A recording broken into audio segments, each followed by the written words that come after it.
gonna get you.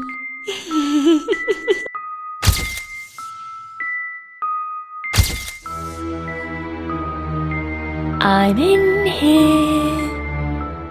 At ayan na nga mga guys, Halloween season na naman. Ibig sabihin, time na ulit para sa trick or treat! Syempre, hindi pwedeng palampasin yan. Kaya namili kami ng mga candies at chocolates na ipamimigay sa mga bata. Ang saya talaga tuwing Halloween.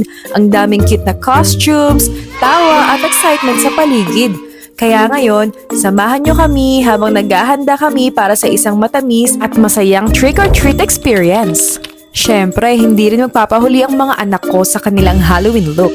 This year, si Rian ay gagawin kong Wounded Witch. Medyo creepy pero super cute pa rin. Excited na akong ipakita sa inyo kung paano namin gagawin ang kanyang Halloween transformation. Kaya stay tuned habang inaayusan natin siya para sa spooky night na to. Ginamitan ko lang ng konting creativity at ayan na nga ang kinalabasan. Simple lang pero ang ganda ng resulta. Hindi mo akalain na DIY lang to. Perfect na perfect para sa Halloween look ni Rian. At ang funny part, kahit siya natakot sa sarili niya. Gusto ko pa sana siyang lagyan ng long nose para mas perfect at realistic yung look. Pero ayaw niya. Gusto pa rin daw niyang maging pretty witch. Ito namang si baby boy, vampire ang peg. Syempre, dapat may partner si witch Rian. Konting makeup, Pakita mo. Lapit mo yung sa kanya. costume at acting. Ayun, instant little Dracula. May dugo siya, oh. Saglit. Mamaya mo sasuot pag tapos aalisin mo na. Pag pupunta ka sa door. I place it on. Oo. Sabi mo lang. Kitang-kita nga na ako talaga ang tuwang-tuwa sa ginagawa ko. Parang ako pa yung mas excited kaysa sa dalawang bata. Medyo nagmamadali lang ako kasi may work pa ako after nito. Pero syempre, hindi ko palalagpasin ang moment na to.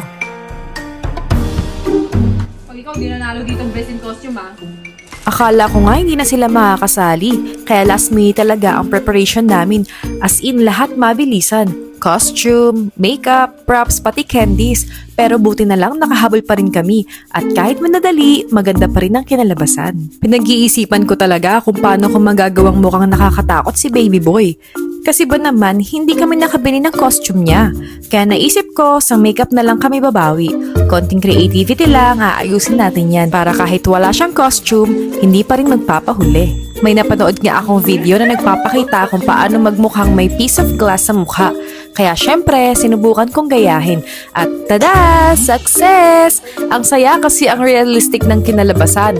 Parang totoong may salamin talaga siya sa face. Perfect na dagdag sa Halloween vibes natin. Pagkatapos ng mabilisang preparation, ayan na! Ready na silang lumabas para sa trick or treat. Ang saya nilang dalawa sa costumes nila. At ako naman, proud na proud sa mini Halloween makeover na nagawa ko. Kahit pagod at nagmamadali, sulit lahat pag nakita mo na masaya ang mga bata habang namimigay at nakakatanggap ng candies. Hanggang sa muli!